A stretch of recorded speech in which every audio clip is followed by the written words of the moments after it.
जो हमेशा तनाव और चिंता में रहते हैं, एक कहानी सुने।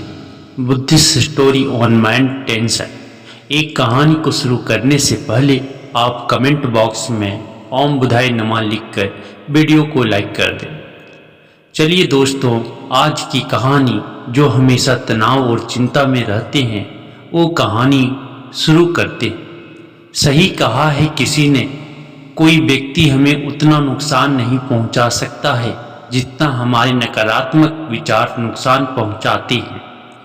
इस Buddhist story on mind tension को जरा ध्यान से सुनिए, क्योंकि यह कहानी आपको जिंदगी भर काम आएगी। आज की यह कहानी एक बार की बात है। एक नौजवान अपने मन में उठने वाले नकारात्मक विचारों से बहुत परेशान था। ना चाहते हुए भी उसके मन में तरह तरह के गलत विचार आते रहते थे। उसका स्वभाव भी काफी चिड़चिड़ा हो गया था। वह बात पर गुस्सा हो जाता, दूसरों के प्रति जलन और नफरत की भावना रखता, लोगों की बुराई करता और अपने मन में तरह तरह के नकारात्मक कल्पनाएं करता। वह अपनी इन सब बुरी आदतों से वो बहुत परेशान हो चुका था।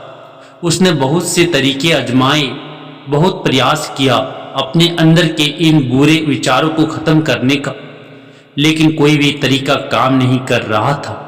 अंततः एक दिन परेशान होकर उसने अपने गौतम बुद्ध के पास जाने का निर्णय किया। गौतम बुद्ध एक बहुत ही बुद्धिमान और आत्मज्ञानी व्यक्ति थे। जवान भिक्षु ने गुरु से पूछा, गुरुदेव, मैं अपने मन से इन नकारात्मक विचारों को कैसे खत्म कर सकता हूँ? गुरु गौतम बुद्ध ने उत्तर देते हुए कहा, नकारात्मक विचार बादलों की तरह होते हैं जो कि साफ आसमान को धुंधला बना देते हैं। अगर तुम्हें साफ आसमान देखना है तो पहले इन बादलों को हटाना पड़ेगा।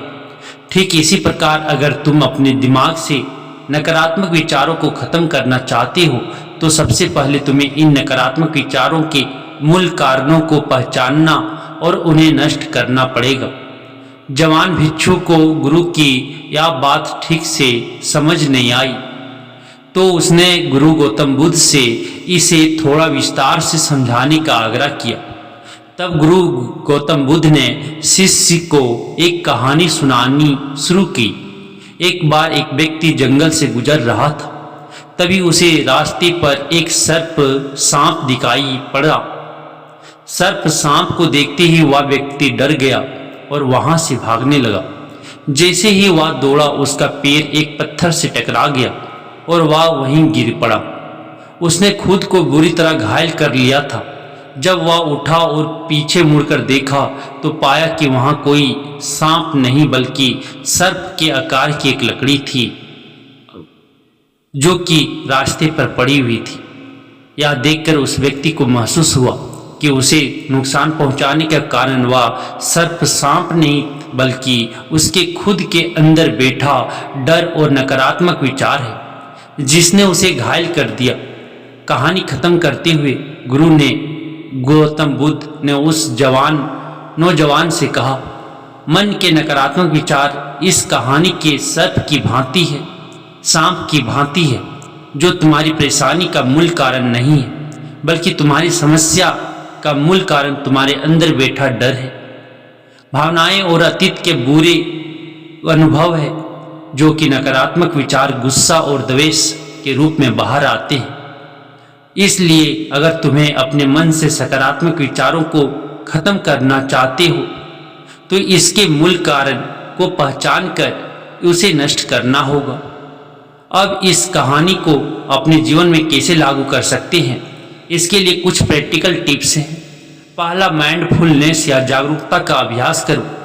एक्सरसाइज करो, अपने विचारों और भावनाओं के प्रति जागरूक रहो।